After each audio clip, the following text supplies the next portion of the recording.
than ourselves. Yep.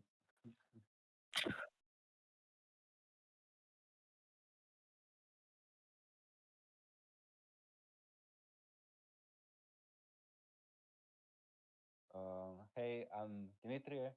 I'm from Serbia but living in Romania. Welcome. My name is Andre, and I'm living in Hungary, and from Hungary as well.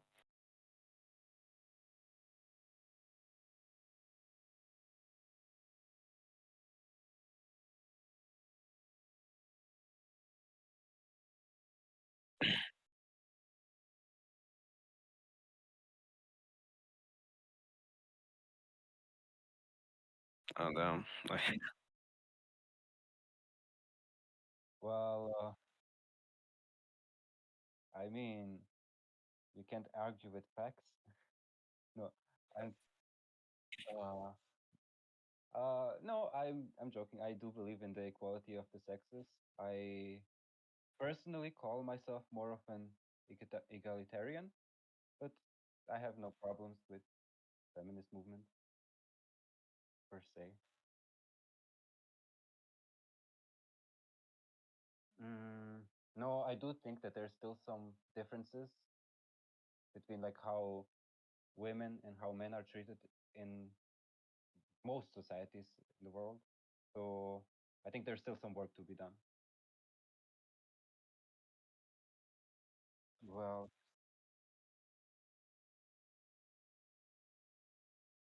well,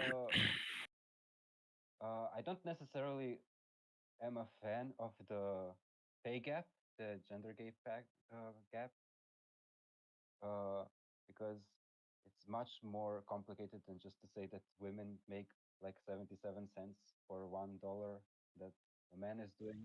But I guess there's like differences in the jobs that people are choosing. So I don't necessarily know if it has to be equal between like which jobs the genders are choosing, but there's some differences there.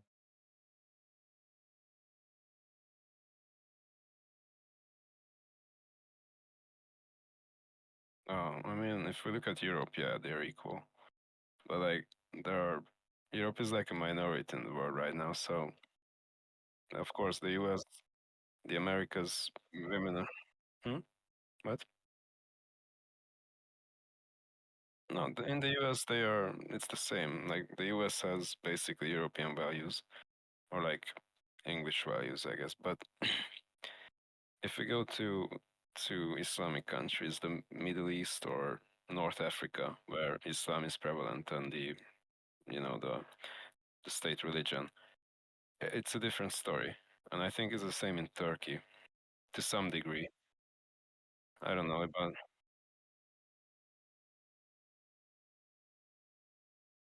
I mean, how could they? Like, let's say in Saudi Arabia, I guess they, they have access, but they have no rights. Like it was in, I don't know, 5 years ago that they started getting the right to drive cars alone and stuff like that, even to like just drive cars. I don't know, it's different. Like in my view, feminism was just the natural evolution of of modernity. So it was a natural thing to happen because as people started to, I mean, as society started to industrialize, it needed more workforce and uh, it wasn't just field work for peasants. It was more elaborate stuff, and there were like factories and everything, and it became much more complicated. So it was natural for humanity to like adapt and get women the rights that they were kind of lacking. So it was natural in the sense that it was a part of like society's evolution. But this didn't happen in the Middle East, for example, in Islamic countries, because I guess they can work, but they don't have the fundamental rights that men have, or they have different rights. This concept of having different rights based on your gender seems funny to me, because here in Europe this does not exist. I mean, it exists. It exists to the degree that like you cannot get an abortion when you're a man because how the fuck could you? It's like logical. But apart from this, you have the same rights.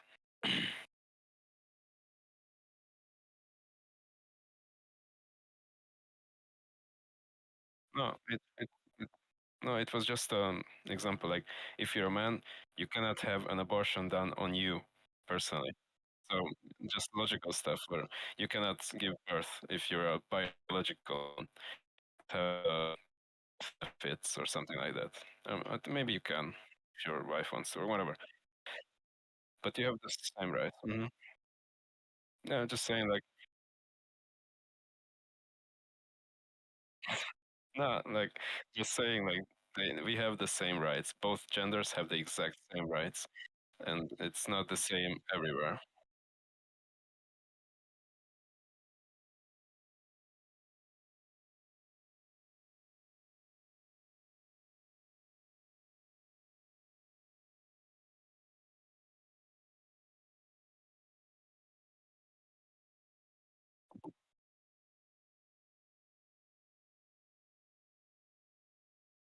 Yeah.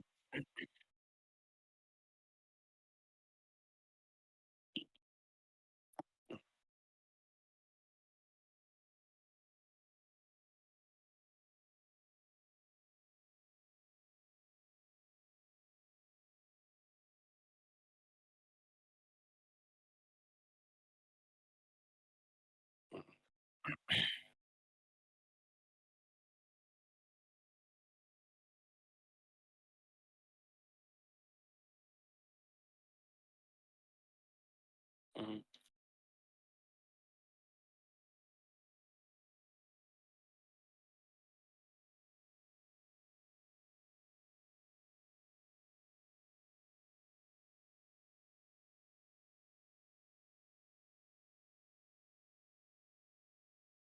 I mean, things went on as usual, I guess. I don't know. That's the wrong answer. Yeah. Yeah.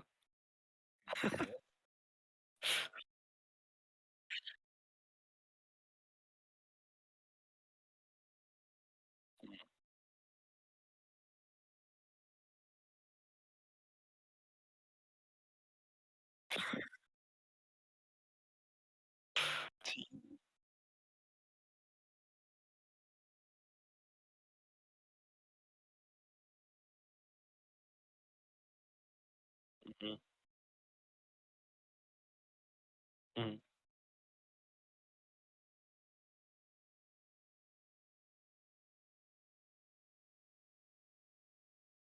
He said, wow.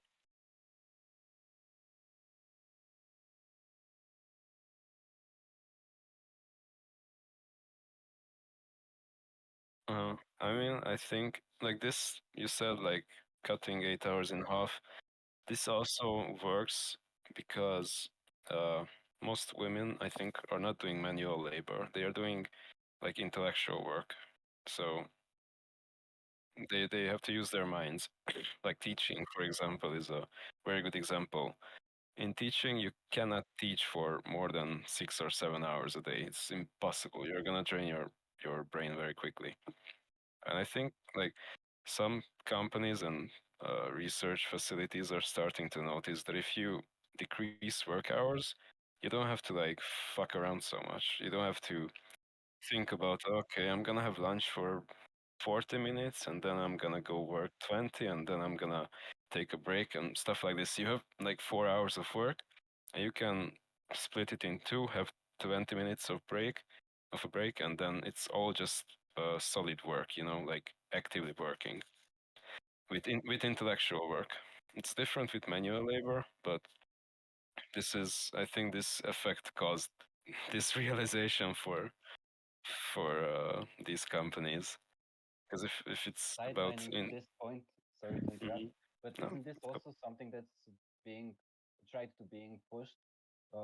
The 4 day work week, mhm.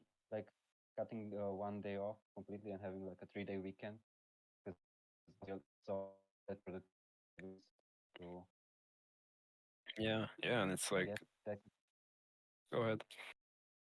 I guess I can see that as well, like influencing that point. Mm. opposed to like just the gender factor.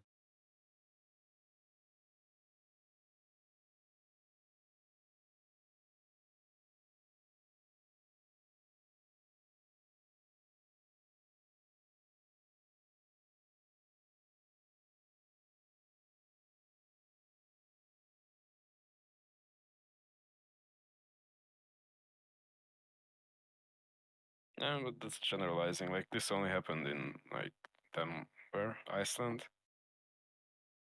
Yeah, I don't know. Like, I mean, what Iceland had. Hmm.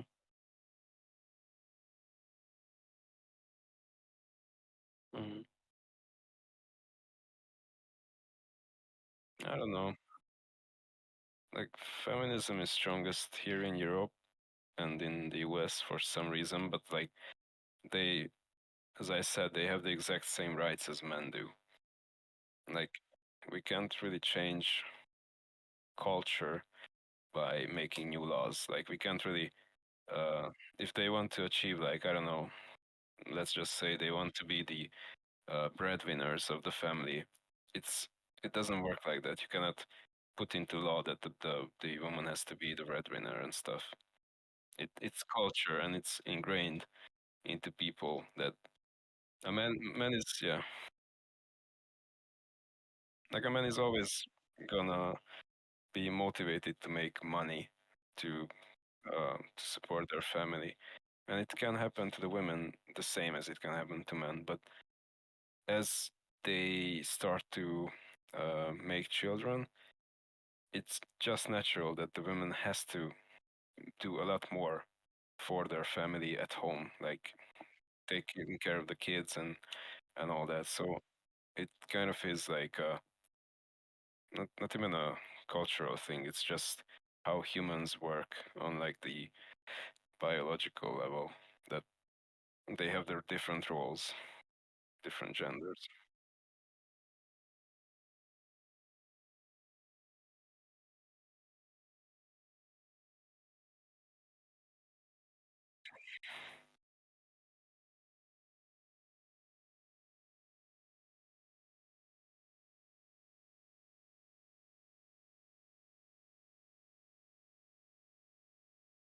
Mm, yeah, I agree with this. Also, like, the traditional family, which consists not only from the nuclear family, the two parents and the children, which is kind of a modern thing, but the traditional family consists of the nuclear family and the grandparents and maybe some other family members. Like in the past, they lived together, maybe with their uh, how do you call it, cousins and stuff. So the parents is siblings. So it was more of a community than just a family, and it disappeared completely in the last 100 years, which was also very beneficial for socializing children, and it just disappeared. It was like that for thousands of years, and then just cut off. It's no longer a thing, and people have not uh, adapted to that still. That's yeah, yeah, it's bad. We can't really do anything about it. Like Yeah, but there's I don't necessarily. I mean, I don't know if feminism is to blame for this shift because I no, think no. it's just a natural way of like. Yeah, yeah, I don't I just said this because it kind of connects to why feminism became a thing. Mhm. So this can be one reason why, like the breakup of traditional family structure and like capitalism. Yeah.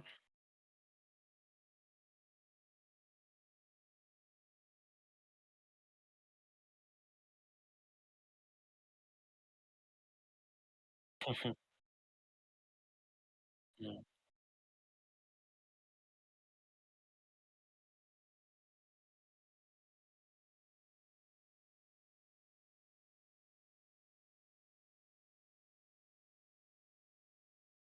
mm,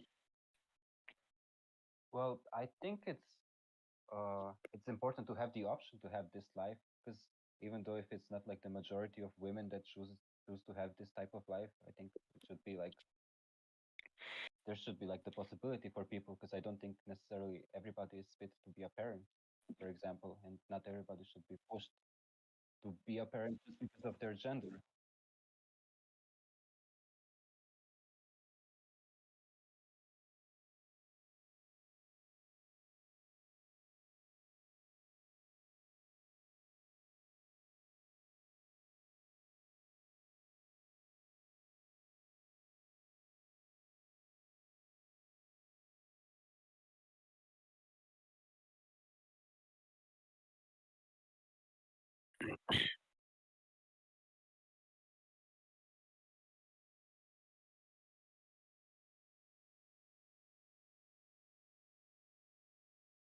Mm.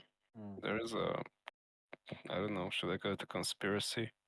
Maybe it's just a theory. Like capitalism supports all this gender stuff and also feminism because it reduces, for example, in women, if they are, for example, feminist or they they are lesbian or whatever, and they don't have families, they can work a lot more. So you don't have to send them on parental leave to raise their children for like 1 or 2 years. You don't have to put up with their demands. For example, they have to leave early to get their children from school, stuff like this. So one part of corporate feminism is this, is just getting the most value out of your employees. mm, So if they don't have children, by default, they are not gonna be leaving your company to raise them, especially if they are like very good workforce. So they work very well. It's one aspect. Also, I don't know about like the LGBT stuff in corporate environments, but it's also the same. Like LGBT people will not have families, traditional families. They don't have to take care of children, so they can just work, and it makes more money. So capitalism, by nature, supports LGBT, the LGBT movement, for fuck's sake, LGBTQ plus, I guess. Yeah, yeah, but yeah, I don't actually know. I just call it LGBTI or LGBT I, plus. yeah. Hmm.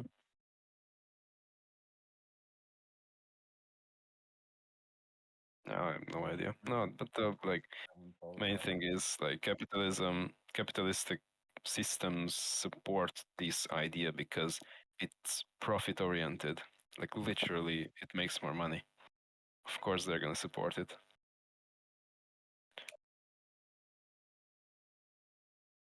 Hmm.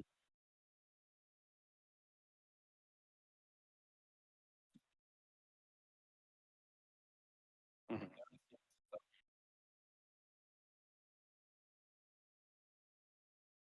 Hmm.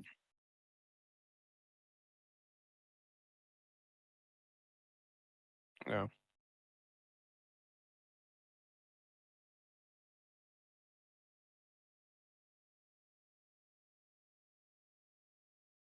Hmm.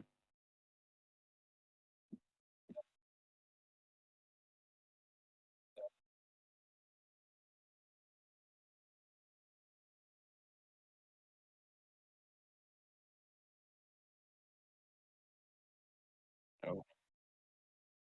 Um, well, I guess stereotypically as the caretaker of the family of children, um, which I guess is the rule. Uh, I I think it's important to like see also the exceptions to the rules. So, which I guess is what I do agree upon with feminism, is that you don't necessarily have to have a role that's connected to your gender. So even though you are a woman, you can still explore whichever facet of your personality, not necessarily just be looked down upon if you do choose or do not choose being a caretaker, for example. Um, because I mean, I know it's like exceptions to the rule, but I've seen them a lot growing up where the roles are like flipped, and where men are more of like taking more of the passive role when where women are more taking the leading role, and it's actually working all right. So yeah, like the problem comes when people come with their judgment and say that, oh, this is supposed to be the other way around. But if you do let the dynamics of the people flow as they're like naturally evolving, they're actually complementing each other pretty well. So I do appreciate that about feminism, that you can like you don't have to have this set like roles to choose from. You can just like go wherever you want, wherever life leads you.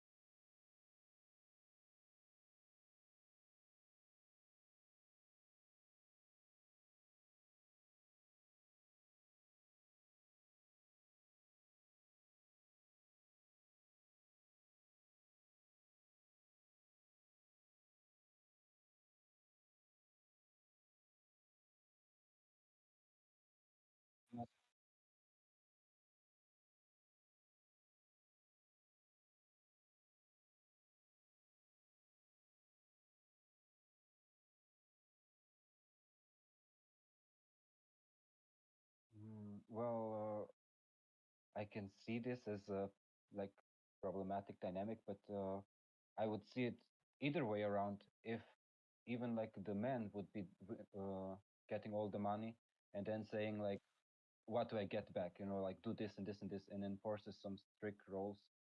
I think the dynamic itself is the problem, not necessarily which gender is benefiting off of it.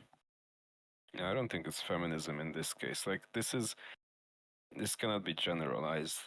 What you said as the example, this is more like a relationship that's not working very well. Yeah. So yeah, and as Dimis said, it's the dynamics that are just faulty. In this case, you need like some kind of, I don't know, maybe couples therapy or some shit.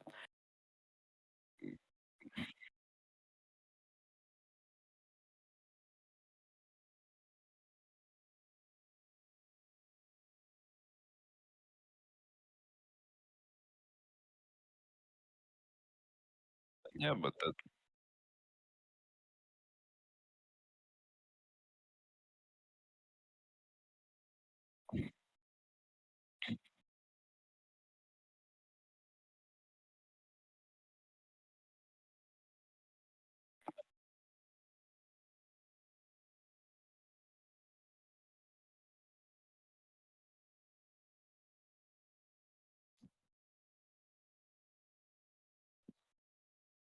Mm.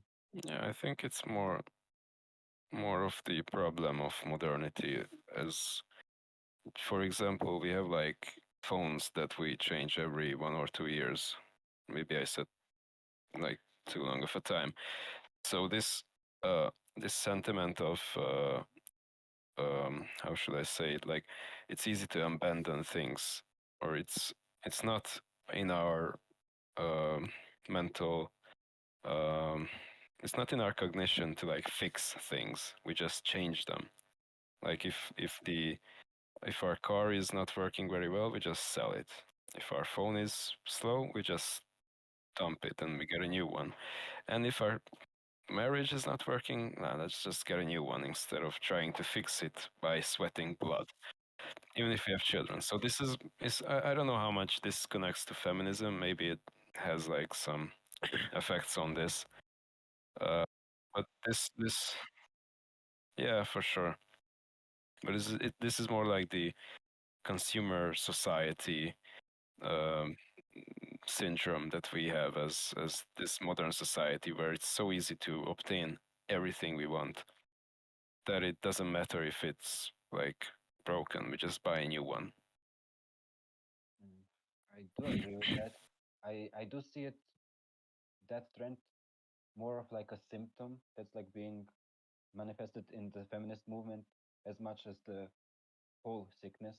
Because I think as a society we're much more pushed to be mm, like the individualistic part, which in some cases turns into like plain narcissism Yeah. and selfishness, which mm, I don't know. It does show up a lot in my Insta feed, so I don't know what to say about that. But I do try to. Yeah, sorry. I do try to mold the algorithm to be much more beneficial to me, but like I guess this is the easy way out that most people see.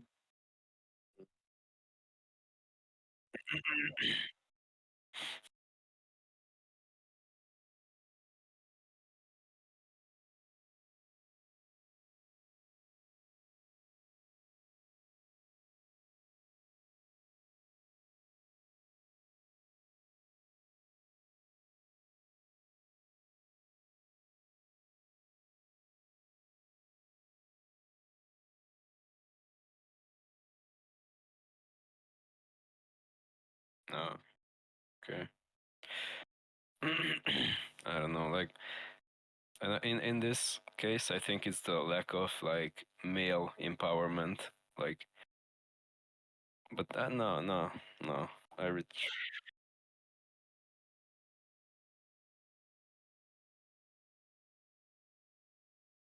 yeah, I mean they care, but there's more of there's more of a motivation in men to become better or look better or work for their appearance instead of having your personality or having your view of your appearance as perfect and then going about from there. And in men, it's more like if you are fat or skinny fat or not muscular, you see yourself as imperfect or you see yourself in a different light than this modern feminist view of like everybody is perfect the way you are. So in men, it's more like testosterone fueled. Like if I'm fat, fuck, I have to go to the gym and do something about this. But in this ultra feministic uh, self-image, it's always you're always perfect, and don't have to do anything about it. So I think yeah, but I don't.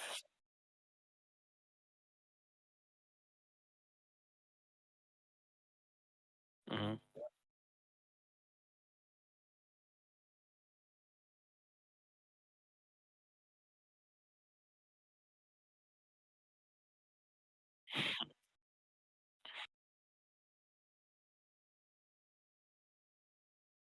Hmm.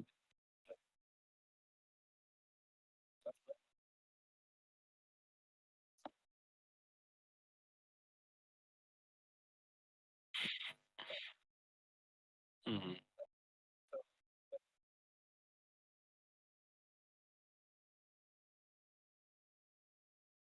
Hmm. I think there is this. Like I see a lot of high school girls because I work in a school, and I see the comments under their photos or pictures on like Facebook, and it's like there's always like 20 replies from their friends or classmates, and they might like talk about them as the most despicable human beings, but they just write a comment like, "Oh, girl, you're beautiful," and they write the little heart emojis and all that shit, and it's only on social media. Like they never say that to each other's faces, and in my view, it's insane. Like there's this hive mind, or there's this social media uh, personality to all of them. Yeah, and they just empower each other on social media. Like they upload a new picture and it's perfect. and then they talk shit about each other in the most vile way possible, even to me, for example, but among themselves as well. So I don't know. I see it as very weird because they are basically lying to each other, and even if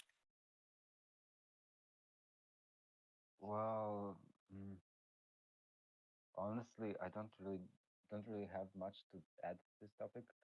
I was just listening to what you guys are saying because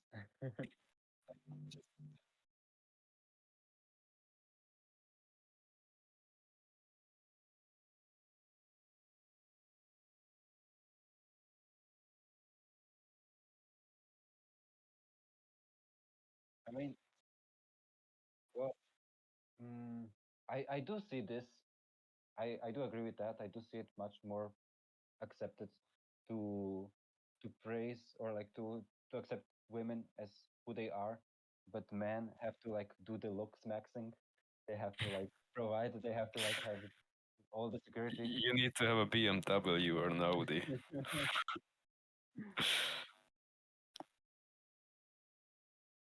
Mm. So yes, I think this is something that actually the male equivalent of feminism, the feminists, I don't know how they're called, is that where we should rise up and actually embody like the change that we want to see in society and actually do it. Yeah. But I I don't know, somebody else has to start that.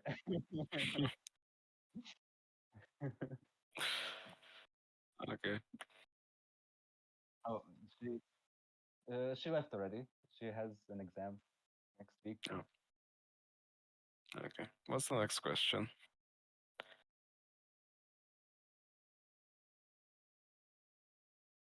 Mhm.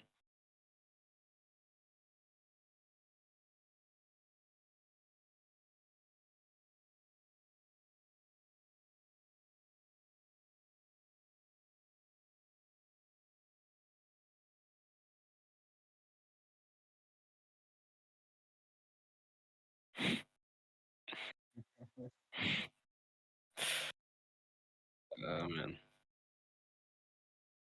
I guess whatever you're comfortable with. Like, if you cannot accept it, then of course it's a hope. But there are people who don't see a problem. I don't know. I think it's a very personal question. Oh. Uh,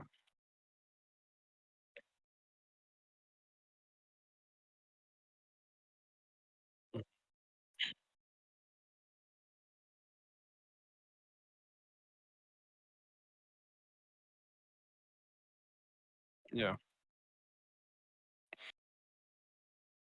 I think if you're in a relationship already, you have a say in what the other can like post of their body. Not necessarily you have a say, but like you have the right to discuss it. Because obviously, if you're in a relationship, it's not you and I, it's like us to some degree. When you're married, it should be like us or we. But in a relationship, you're going that way, I guess. So,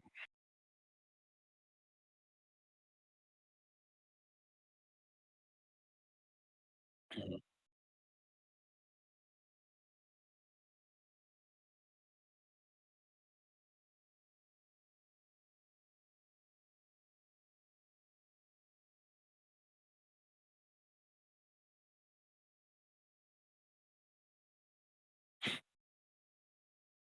yeah.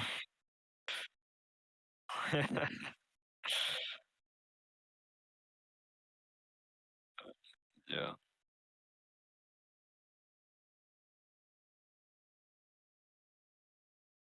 Yeah. And I think we can, yeah. Hmm.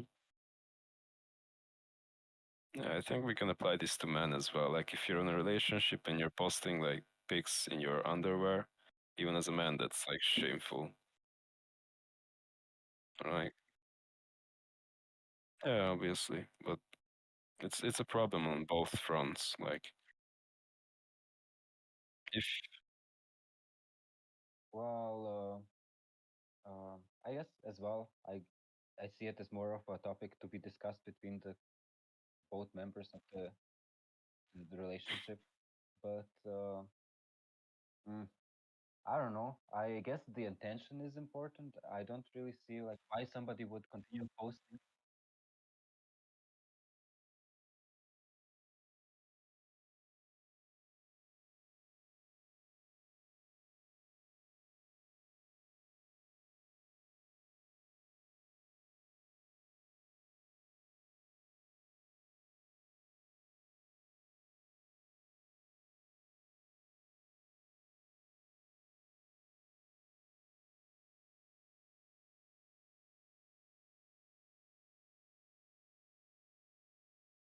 Well, for me personally, it would make me uncomfortable. Uh, Again, I guess the intention is important because why continue posting this kind of pictures when you already like are found somebody who would want to like continue being in a close relationship? So I don't know. I couldn't, how do you call it, be comfortable with this kind of behavior being in a close relationship. But whatever floats people's boat, I guess. I mean, yeah, but like, if both of them agree that it's fine, then of course go ahead. I don't fucking care. But yeah, it should be discussed, right? In my opinion.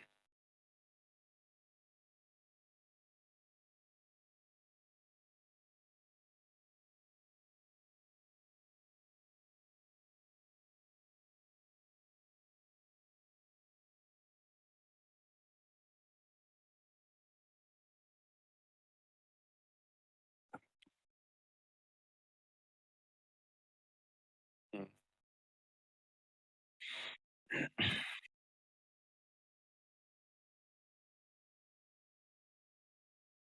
Let's go.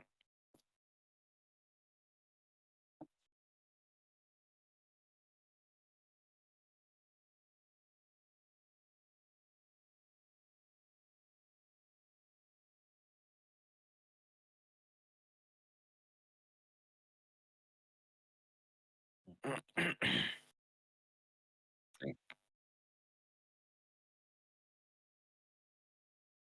what do you mean by values? Like, are they valued by society? Uh, I think they're the same value.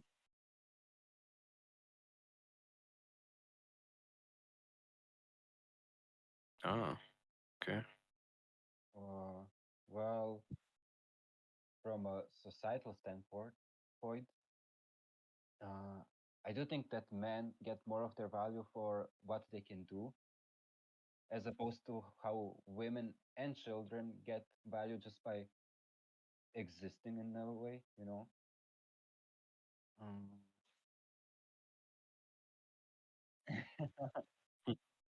well, I mean, I don't know.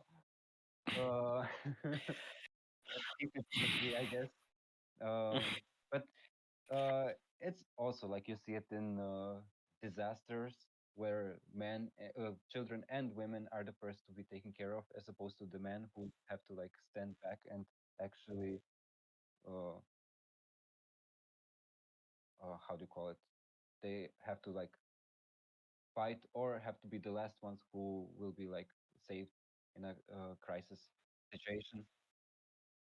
Which I don't know how to feel about that because to a degree men are the gender, the sex that can actually, I guess, be of more in a situation like this where physical strength is more needed. So I can see the logic from that point. But to answer your question, I do think that men are much more are getting more value based upon the things that they're doing as opposed to women.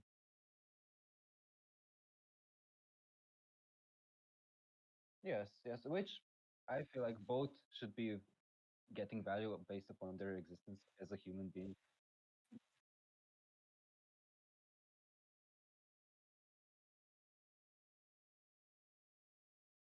Mm.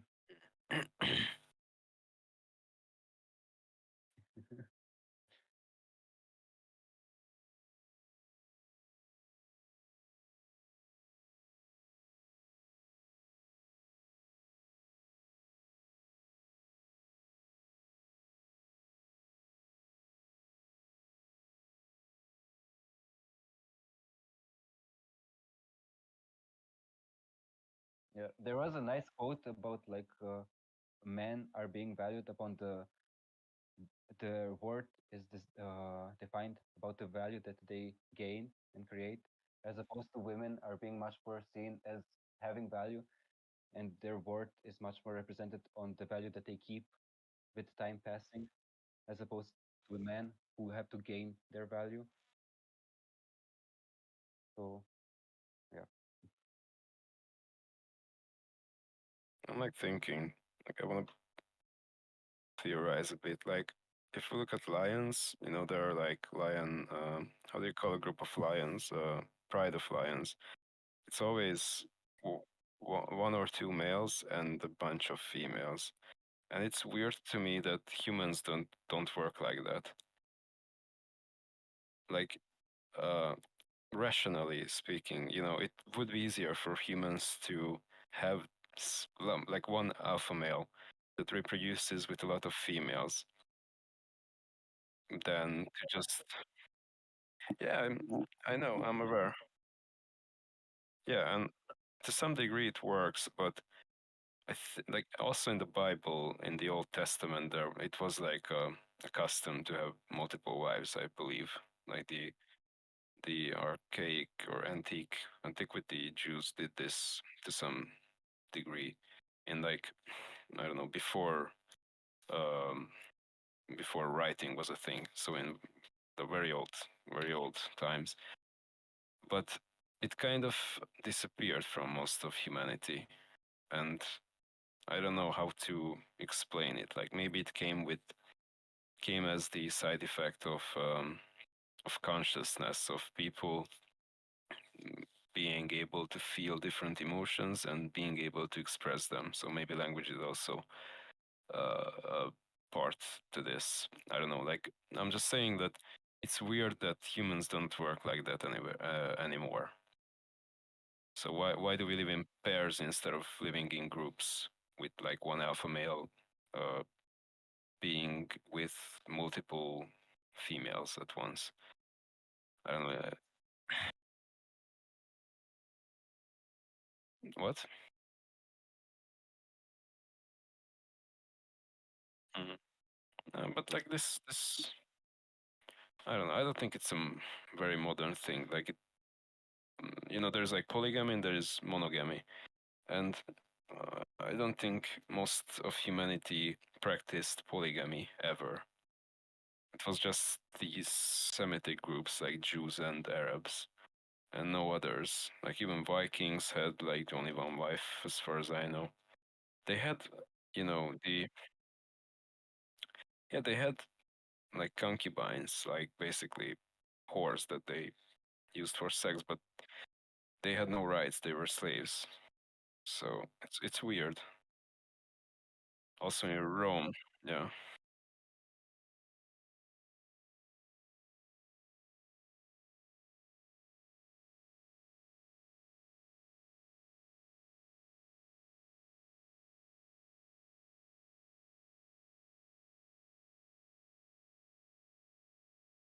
less logically. For me, if you have more bodies, your value is less because it shows that you probably cannot work everybody. It doesn't matter because it shows that you cannot work in a relationship if you have too many um, bodies. In my rationally speaking, that's the main thing I can think of. Mhm. Well, I guess I'm on the opposite side because I don't necessarily see body count affecting one's value at all. Because I think it's just a part of like self exploration and exploration as a whole. I don't think it necessarily has to reflect on one's ability to commit to a long term relationship. Can be, I guess, but if the if somebody was in a committed relationship and were still like being not uh, how do you call it, was cheating on their partner, and that's how they got the high body count, I can see that as an argument. But if somebody who, as a single person, decided to explore like in this area of life, I don't I don't necessarily see them as less of a valuable human being for that. Mm. I see it actually of a more, I see it as that person having more value in this specific area of life. So I can get more information about somebody who lived this type of life. So for me, it is in a way valuable to a specific point. Yeah, Yeah, yeah, yeah. exactly. I generalized a lot when I said this, but yeah, it's very nuanced. You have to look at how it, they achieved a high body count, for example. I mean, So, if I would see it basically on the lens of wanting to somebody for a long-term relationship, I guess I would see it as a little bit of a red flag that I would have to inquire more upon. But I guess it's more of my apathy of I don't really care about much. So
Mm.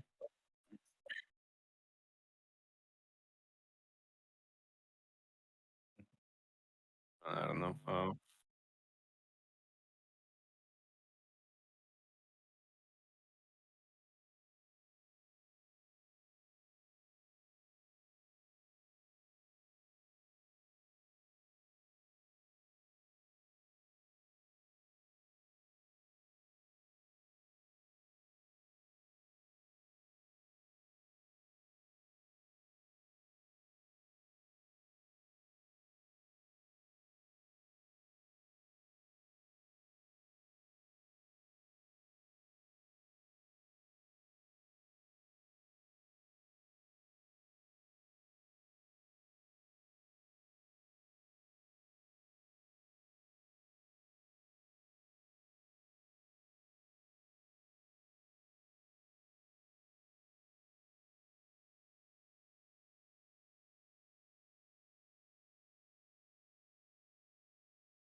I don't know. Like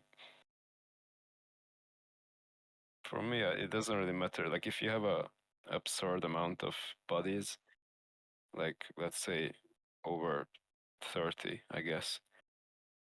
That just yeah, for me that just screams that you're a broken person and it doesn't matter what gender you are. So yeah,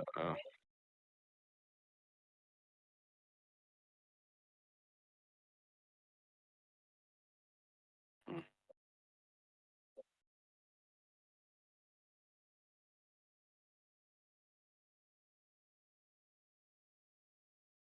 I don't know. oh,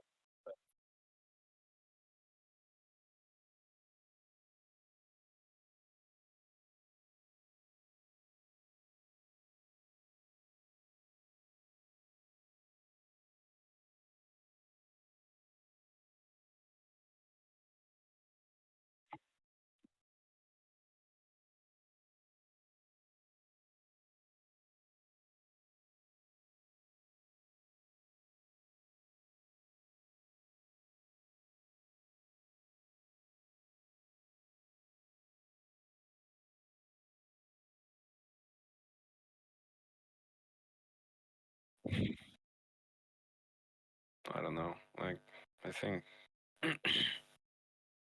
you have to be a certain type of personality to not have any bond when having sex.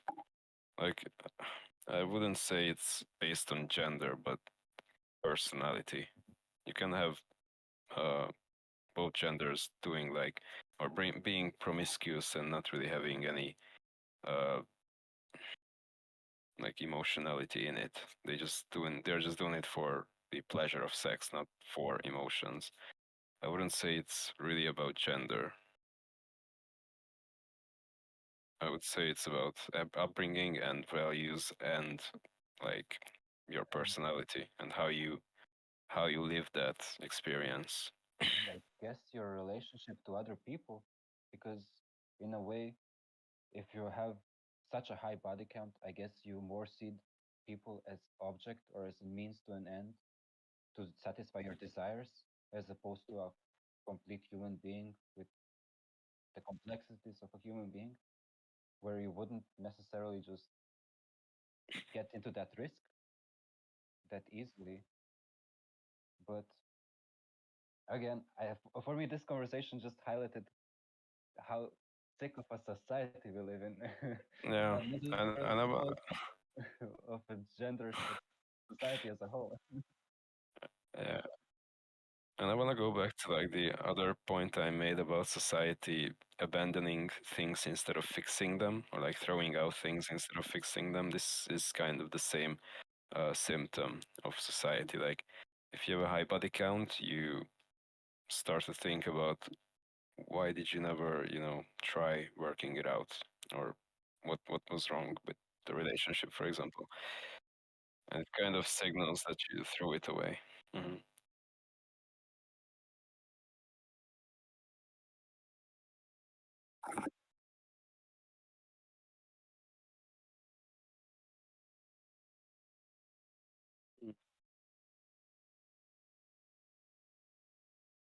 Yeah.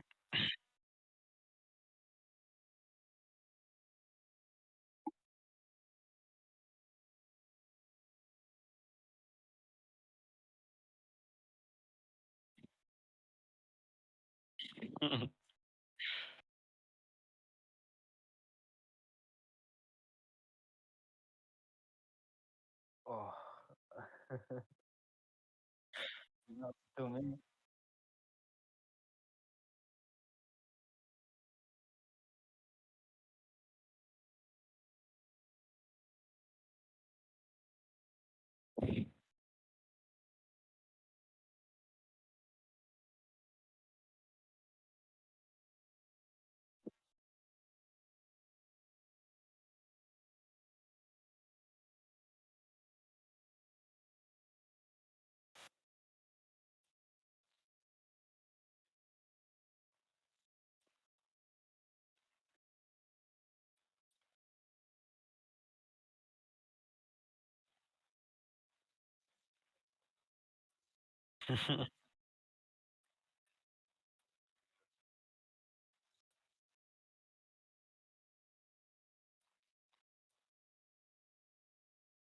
Hmm.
Dimitri is counting. Like,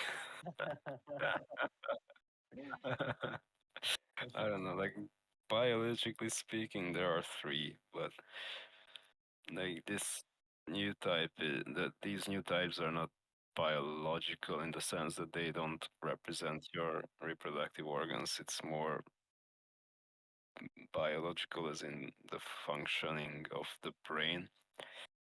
I would say transgenderism is kind of valid because it, what is it called? Gender dysphoria, when you don't, uh, you feel like the other gender, and it is valid in the way that it manifests when you're a small child.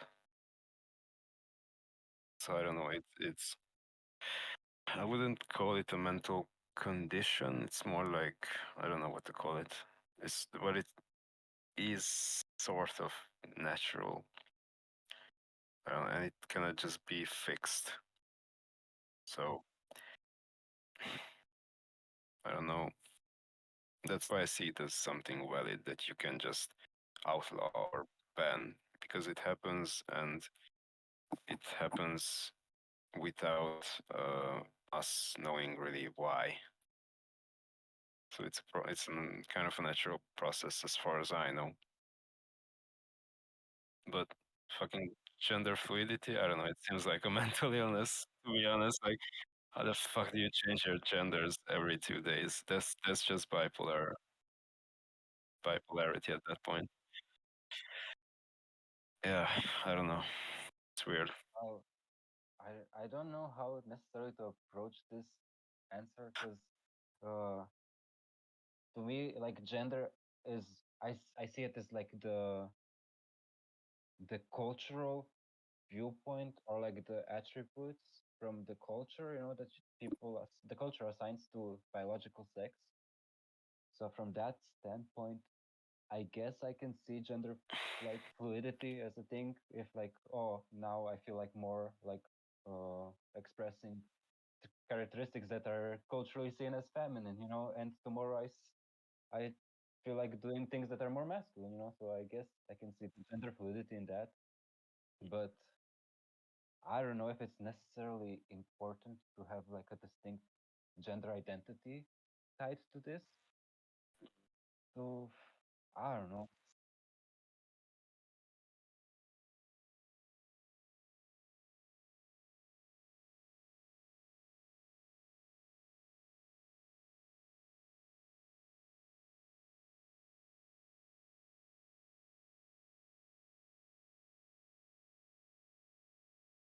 But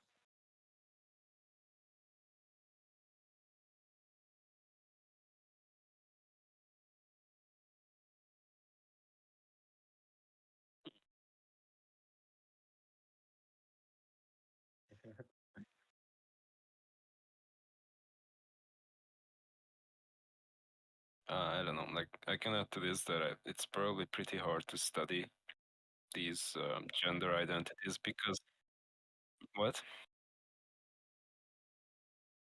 Yeah, like, but I mean, like, scientifically study gender identity because it's so fashionable now that even people who are just interested in being part of a community or something, they say that they're gender fluid, or they are transgender, or whatever else they may say, and they really just want to be a part of something, and they try this out, and then they go back to being cisgender or normal. In barbaric terms, they go back to being normal, and it's for some time. I don't think we're gonna find out what all this is about, because it's just fashionable now, and we can't study it in the way that it should be studied scientifically. Because if you go back to being just your regular gender after 2 years, then you have never really been trans fluid, or what is it, gender fluid, or whatever. So it was just some fashion it's choice just that a you phase. It's just identified a with. phase, mom. Yeah, I mean, fucking, it's the same as being emo, but you don't cut yourself, you just cut your dick off, which is horrible.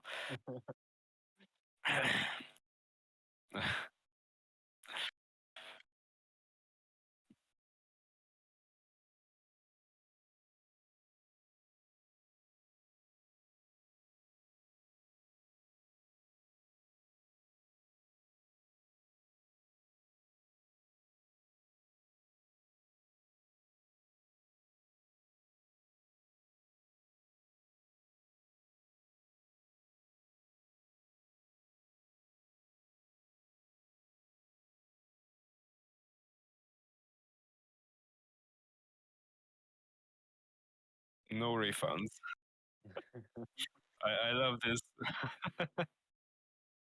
This is the best part. Yeah. Uh, like people who do this are pretty brave because there is no going back ever. And I don't know. I would study this in detail if I was like university professor or someone. Like how does, for example, testosterone levels or what's the female hormone, estrogen levels affect like this gender dysphoria? Maybe there are studies about this. I have zero idea. I never checked it out. But mm, yeah, probably there's a correlation.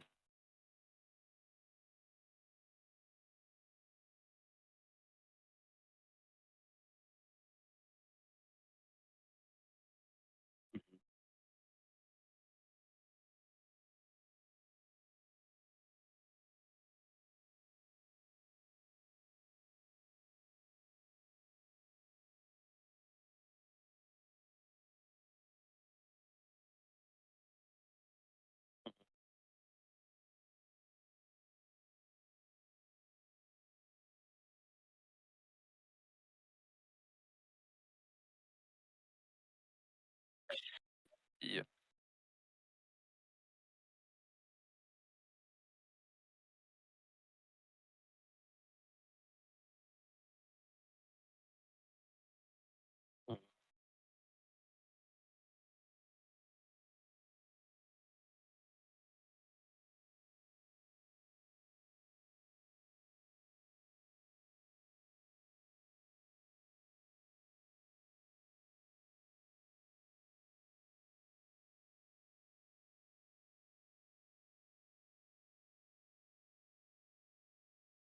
Mhm. Yeah, yeah.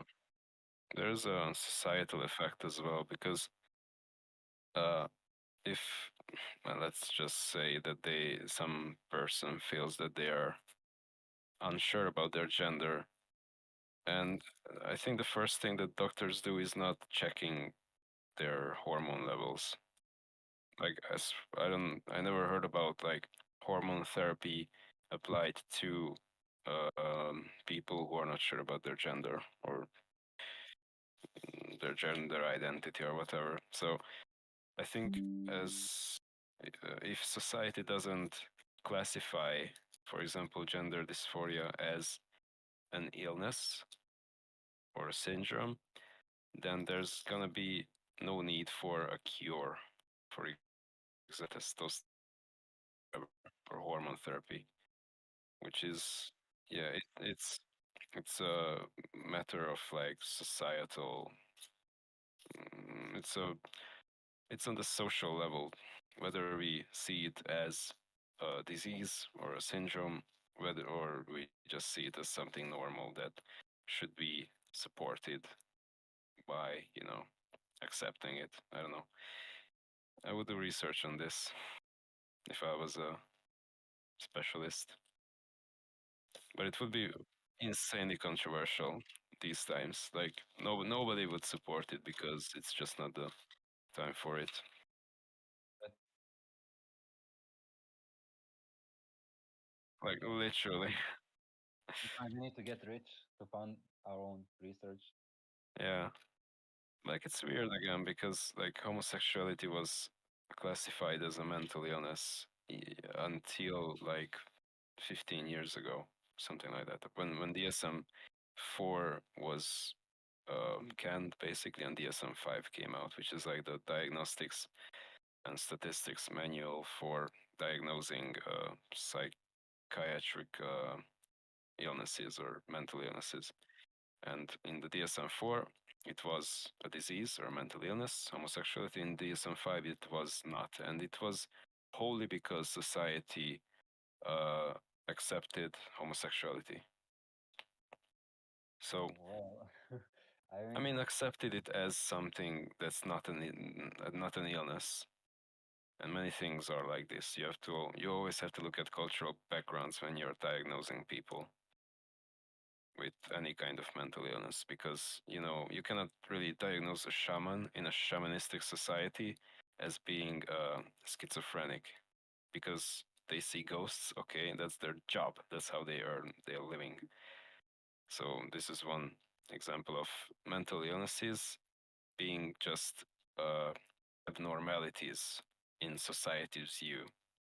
So yeah, I don't know. I think this gender thing is going to change a lot in the next 100 years as we begin to see more about it or begin to learn more about them. I mean, I so hope so actually, because uh, I don't necessarily, mm, I don't necessarily see it as a problem.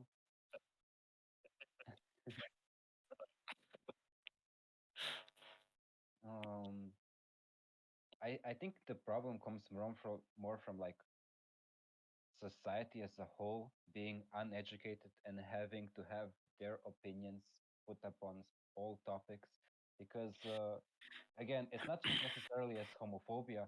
Also, like female hysteria was of the Yeah. DSM and later was declassified. And I Hmm. don't necessarily see it as uh, necessarily a negative thing to classify and declassify things in the DSM. I think it's just a, uh, a representation of society in that specific time point.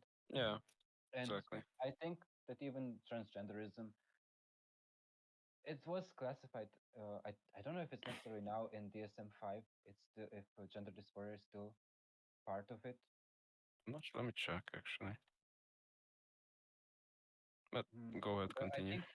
I think the resistance comes more from society as a whole and not necessarily only from the scientific community, because uh,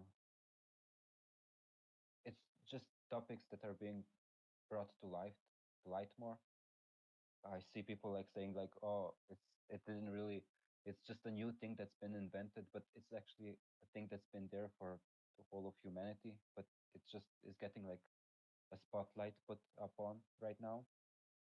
And to segue back to uh, surgeries, I think the problem for surgeries applying to transgenderism is much more of like a technical issue than a moral issue for me, because it's more of like a permanent solution to a not so permanent problem, because surgery has started to be applied to gender dysphoria only like in recent times, to be honest.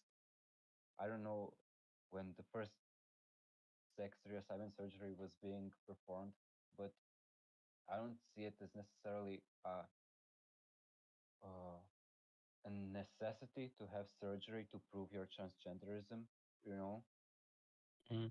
I think it's a nice perk to have. I think it's an option that's necessary, because it is necessary to have surgery to alleviate your gender dysphoria.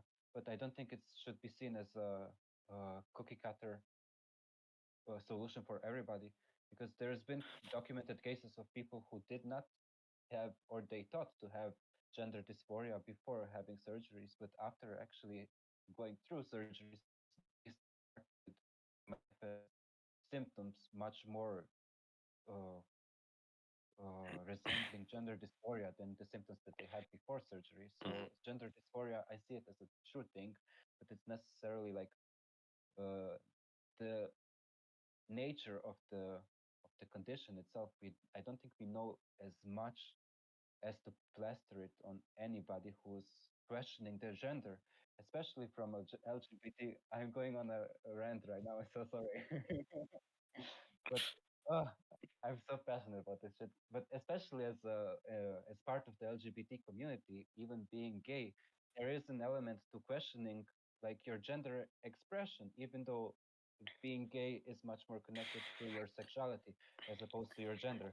But there is some elements of adopting more feminine characteristics that don't necessarily have to lead to you developing or being trans, for example. But it's just a natural expression of being a homosexual. So I I guess I'm more of like a hippie right now, and I think like all expression of human experience are okay, and the problem comes from like trying to control it without actually being curious enough about where it comes from. Because most of the times, even with, I don't want to like be problematic right now, but even like with the all the genders, I think that if people would be shown the human decency of curiosity, I don't think that there would be such a need of having to create a label that's so individualized that it like defeats the purpose of a label. But I think it's much more of a cry for attention in a way that they need somebody to be invested in them as a human being needs. It's a desire for connection. So, uh, the topic of gender in the LGBT community, it's really really like nuanced. So, and I think it's mostly a lack of acceptance. That's the problem. I don't necessarily see it as like, oh, surgery should be a thing, or oh, this should be accepted, this should not be accepted. I think doing this, having the conversation, is actually the thing that's necessarily to have. So I don't know. I don't see surgeries as good or bad. I just see them as a tool. If you apply it to a situation correctly, good. If not, sucks. No refunds. No refunds. You know, like it is what it is. Yeah. You fuck around and you find out. Yeah, I think some people see surgery, like gender reassignment surgery, as a solution or as a cure, more correctly, but it is not necessarily that. It's a way to cope with your body dysmorphia more than to cope with your gender dysmorphia or fuck dysphoria, body dysphoria. How the fuck do you say it? Dysphoria? Dysphoria, I think. Yeah, gender dysphoria and body dysmorphia. Let me check. I don't want to sound Yeah, stupid. can be applied to all genders. Yeah, body dysmorphia and gender dysphoria. Yeah, so whatever. Uh, Gender dysphoria goes hand in hand with body dysmorphia because if you don't see yourself as uh, your desired gender, of course you want to change your body and you don't accept your body. So it is these two go hand in hand, I believe. I'm not like a scientist, should be that these things correlate very much, and many people think that their gender dysphoria can be solved by becoming or by transforming your body into the opposing gender. And that's how many suicides happen because trans people are very, uh, their suicide rates are absurdly high. I think between Mm. 30 and 50 of them have tried suicide at least once. And I think this lack of like cure or therapies for them is uh, one cause. Like we see some of them see surgery as the cure for it, even though it is not, and it shouldn't ever be, because it's an invasive surgery that changes your body irrecoverably. And yeah, I don't know. These people are pretty brave because there is no going back ever after they have like went through this surgery. But in but yeah, they it this period in humanity is a transitional period from experimenting with them. Like they are living experiments. Let's just say it out loud. And in the future, we will have a lot more data to go on and a lot more experience that their sacrifice basically allowed us to do. Maybe transgenderism will become a classified mental illness. Maybe it won't. Who knows? But all of this has to happen in order to learn more about it, more about this phenomenon. And even True. though it's True. fucked up, like yeah, some cases are insanely sad in some cases, but for some people it helps. But we need to like research it a lot more, and this is the only way. Mhm.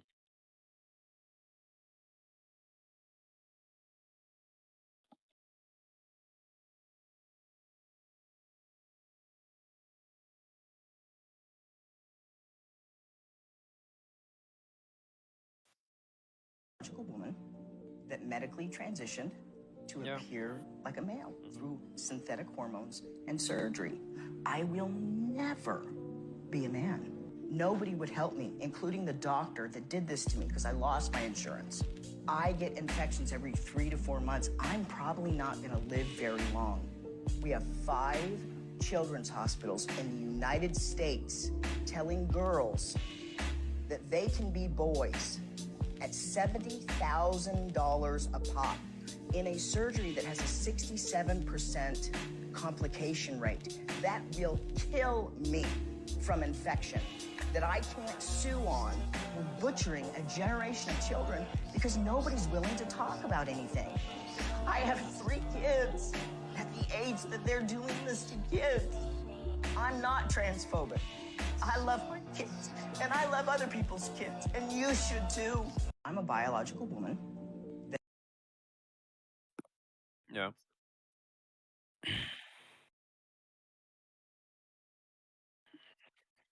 This is the incomprehensible horrors of modernity and uh, like clearing the way for the future generations. I would add to this that I think how do you say it? Gender reassignment surgery is treated more as a cosmetic surgery than as a life altering one. Like it should be on the level of heart surgeries, in my opinion, not just plastic surgeons doing this, because plastic surgeons are infamous for being scum, like the worst of the worst people. And they basically use body dysmorphia for gains. Yeah, most of the people who go through plastic surgery are diagnosed or undiagnosed with gender dysmorphia. Not gender, sorry, body dysmorphia.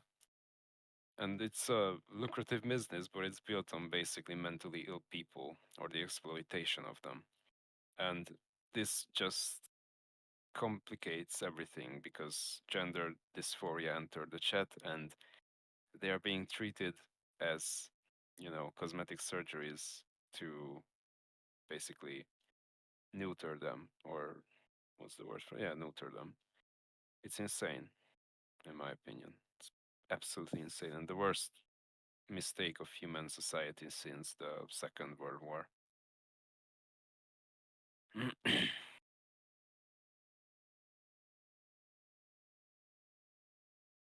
No, just a half-hour episode, I guess. That's how we got. Yeah, that's a good. Yeah, this was a good topic though.